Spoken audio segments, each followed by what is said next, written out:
श्री गुरुचरित्र कथासार अध्याय 16वा. गुरुभक्त अरुणी, वेद आणि उपमन्यू. श्री गणेशाय नमः. नामधारकाने सिद्धांना विचारले, महाराज, सर्व शिष्य यात्रेला गेल्यावर वैजनाथ क्षेत्री श्री गुरु नरसिंह सरस्वती स्वामींबरोबर कोण राहिले?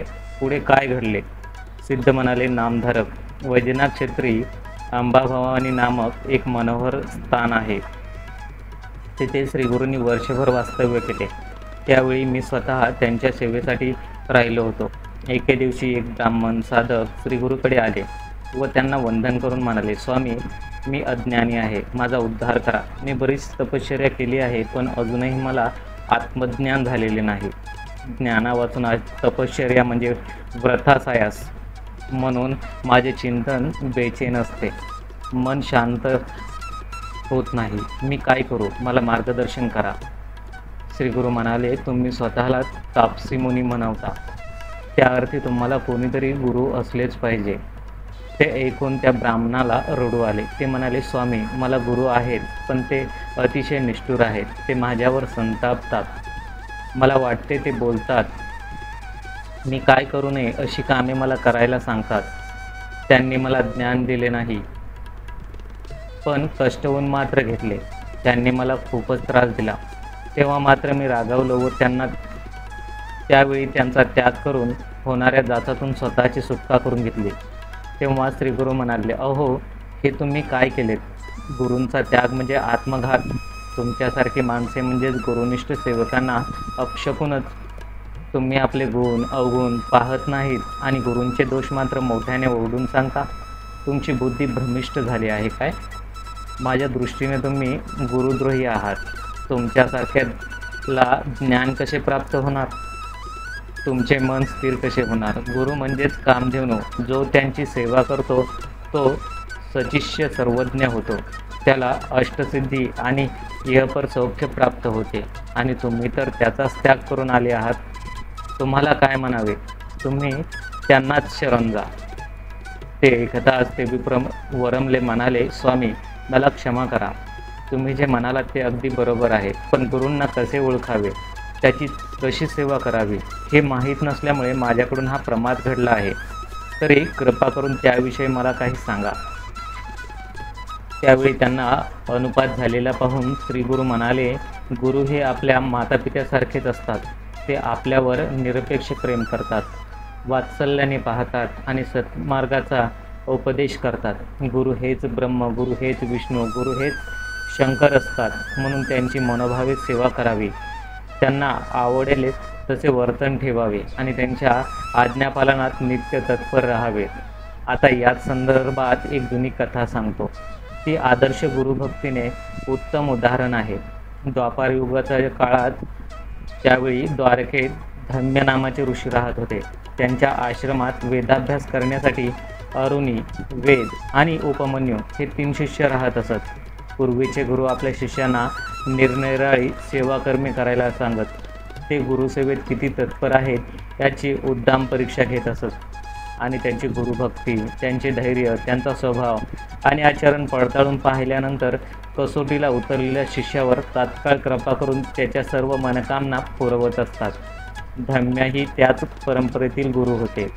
एके दिवशी ते अरुणीला म्हणाले, आज तुम्ही रानात जा. तळ्याच्या वरच्या अंगाला आपले जे शेत आहे त्यात साळी पेरली आहेत. त्या शेताला पाणी देऊन या. त्यांच्या आज्ञेनुसार ते शेतावर गेले. त्यांनी त्याचे अवलोकन केले. ते तळ्यापेक्षा उंचावर होते. जवळच एक कालवा वाहत होता. त्याचा प्रवाह अतिवेगाने तळ्यात जाऊन पडत होता. आता एवढ्या मोठ्या शेताला पाणी द्यायचे तर बंधाऱ्याने कालव्याचा प्रवाह अडवणे आवश्यक होते. त्या योग्य पाण्याची पातळी वाढून त्या कालव्याचे पाणी शेतामध्ये सहज जाणार होते. त्यांनी योग्य जागा निवडली आणि लहान मोठ्या शिळा आणून प्रवाहामध्ये बंधारा घालण्याचा प्रयत्न करू लागले. पण पाण्याच्या वेगापुढे तो टिकेना. त्यांनी टाकलेले सर्व दगडधोंडे वाहून गेले. तेव्हा काही केल्या प्रयत्नांचा यश येत नाही म्हणून त्यांना खूप वाईट वाटले. शेवटी प्राण गेले तरी चालतील, पण शेताला पाणी द्यायचे असा दृढनिश्चय करून ते बंधाऱ्याचा जो भाग प्रवाहामुळे टिकत नव्हता तिथे स्वतःला आडवे झोपले. या प्रयत्नाला यश आले. प्रवाह आडवा आडला आणि पाण्याची पातळी वाढून ते धम्याच्या शेतात पसरू लागले. सायंकाळ झाली तरी अरुणी तसेच झोपून होते. रात्र झाली तरी ते परतले नाहीत. तेव्हा मात्र धम्यांना चिंता वाटली. ते मशाली घेऊन अन्य शिष्यासह शेतावर गेले. त्या शेताला भरपूर पाणी मिळाले आहे हे पाहून त्यांना मोठे समाधान वाटले. पण अरुणी दिसले नाहीत, म्हणून त्यांना हाका मारू लागले. त्या ऐकून ते त्याच्या देखतच प्रवाहातून बाहेर आले. ते थंडीने पुरते गारठून गेले होते. त्यांच्या सर्वांगावर शहारे आले होते, पण मुखातून कर्तव्यपूर्तीचे समाधान विलसत होते. धम्याने विचारले, अरुणी, तुम्ही यावेळी पाण्यामध्ये काय करत होतात? त्यांनी घडलेला सर्व प्रकार त्यांना सांगितला. तेव्हा त्यांच्या गुरुभक्ती पाहून त्यांचे अंतःकरण भरून आले. बाळ, तुम्ही धन्य आहात, असे म्हणून त्यांनी त्यांच्या वात्सल्याने जवळ घेतले. आपला वरदहस्त त्यांच्या मस्तकी ठेवला आणि म्हणाले, तुम्हाला सर्व विद्या अवगत होतील. त्यांच्या आशीर्वादाने ते तात्काळ महाज्ञानी झाले. धम्याने त्यांना आश्रमात नेले. त्यांना स्वहस्ते स्नान घातले, जेवू खाऊ घातले. दुसऱ्या दिवशी ते त्यांना म्हणाले, अरुणी, तुमचा विद्याभ्यास पूर्ण झाला आहे. सेवेच्या रूपाने तुम्ही गुरुदक्षिणा दिली आहे. आता घरी जा आणि विवाह करून सुखाने संसार करा. यांचा निरोप घेऊन ते स्वगृही परतले. अरुणी निघून गेल्यानंतर धम्य ऋषींनी आपल्या दुसऱ्या शिष्याची वेदांची परीक्षा पाहायचे ठरवले. तेही त्यांची सर्व प्रकारे सेवा करत असत. एके दिवशी धम्य त्यांना म्हणाले, आता तुम्ही शेतावरच राहा, पिकाची नीट राखण करा. गुरु आज्ञेला अनुसरून ते रानात राहून साळीच्या पिकाची अहोरात्र देखभाल करू लागले. पीक तयार झाल्यावर कापणी व झोडपणी करून त्यांनी खळ्यामध्ये धान्याची रास तयार केली. दिवसभराचे काम संपवून रात्रीच्या वेळी ते गुरुच्या आश्रमात आले व म्हणाले, पीक हाती आले आहे, आता काय करू? धम्याने त्यांना रेड्यात जुंपलेला एक गाडा दिला व म्हणाले, आता धान्य घेऊन या. वेद पुन्हा शेतावर गेले. गाड्यात 2 खंडी साळी भरली आणि माघारी आले. पण रेड्याला गाडा ओढवेना. काय करावे त्यांना मोठा प्रश्न पडला. मग त्यांनाही जोखडात मान अडकवली आणि रेड्यासह तेही गाडा ओढू लागले. गाडा ओढताना त्यांना खूप त्रास होत होता, पण त्यांना त्याची पर्वा नव्हती. मार्गाने चालताना रेडा चिखलात रुतला. काही केल्या तो बाहेर येईना. शेवटी त्यांनी त्याला सोडले आणि शर्थीचे प्रयत्न करून गाडा बाहेर काढला. मग रेड्याच्या गळ्यातील जोखड स्वतःच्या गळ्याभोवती बांधले आणि खांद्याचा आधार घेऊन गाडा ओढू लागले. तो गाडा एवढा जड होता की ओढताना दोर आवळला जाऊन त्याच्या गळ्याला अक्षरशः फास बसला. कान कासावीस झाले, पण ते डगमगले नाहीत. गाडा हातात ते कसेबसे गुरु आश्रमी पोहोचले. त्यावेळी त्याची अवस्था पाहून धम्याला अपार करून आली. त्यांनी धावत जाऊन त्याला सोडवले. स्वहस्ते त्याचा घाम पुसला व त्यांना आलिंगन देऊन म्हणाले, बाळ, तुम्ही गुरुभक्ती पाहून मी प्रसन्न झालो आहे. तुम्ही वेदशास्त्र संपन्न व्हाल. त्या अमोद वरदानाने वेद क्षणार्धात महाज्ञानी झाले. धम्याने त्यांना कल्याणपर आशीर्वादासह निरोप दिला. उपमन्यू हे धम्याचे 3रे शिष्य. तेही गुरुची मनोभावे सेवा शुश्रूषा करायचे, पण त्यांना आहार जास्त लागायचा.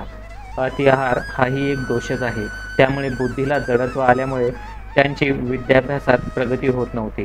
त्यावर धम्याने नीट विचार केला आणि उपाय म्हणून त्यांना गुरे चालण्याची कामे दिली.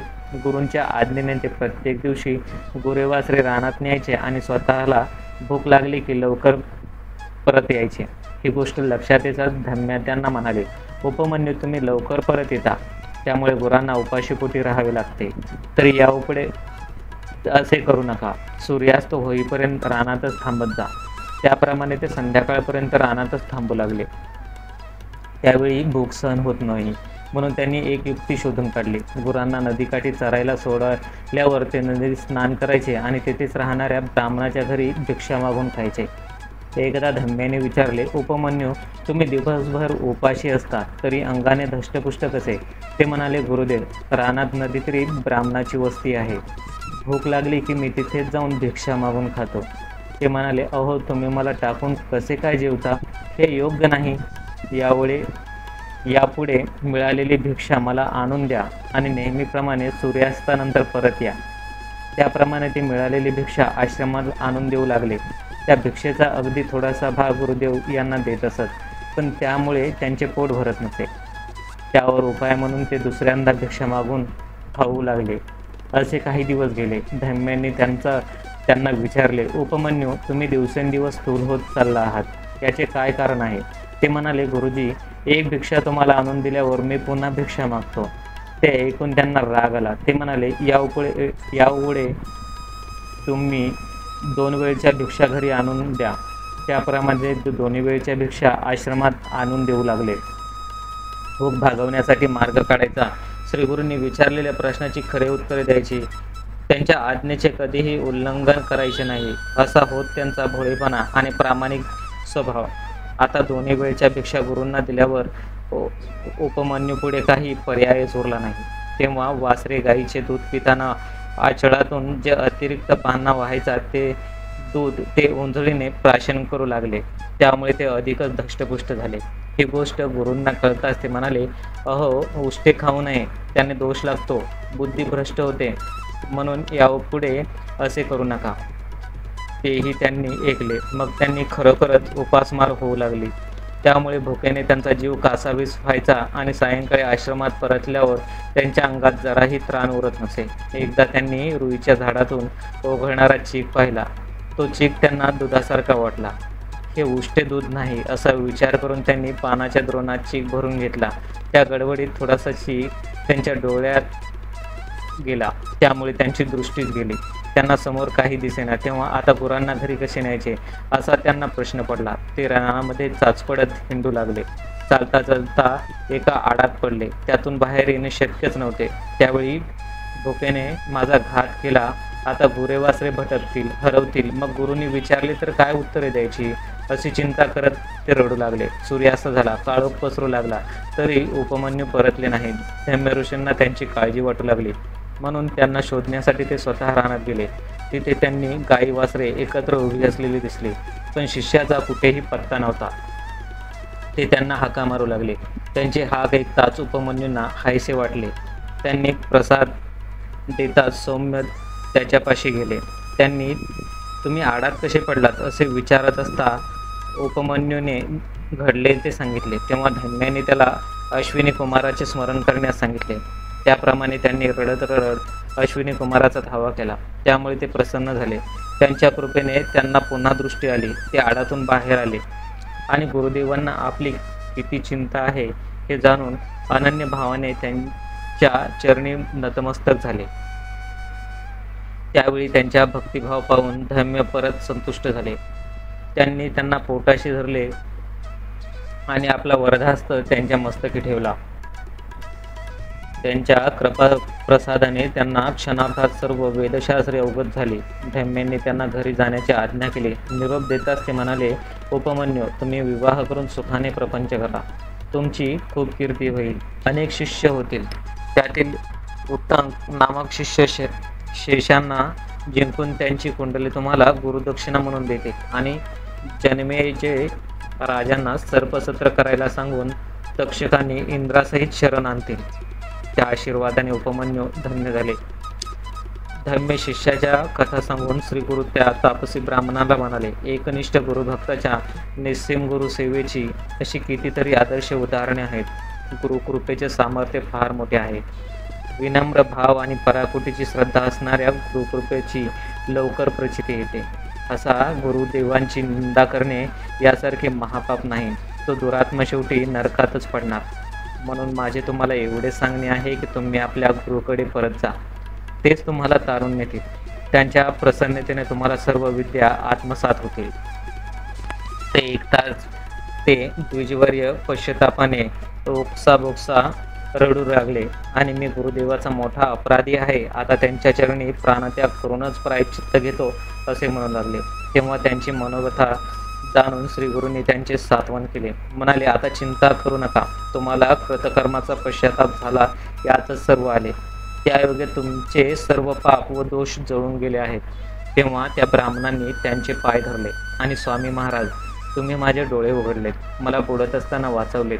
हे तुमचे उपकार मी कधीही विसरू शकत नाही असे म्हणून श्रीगुरूची अपार स्तुती केली.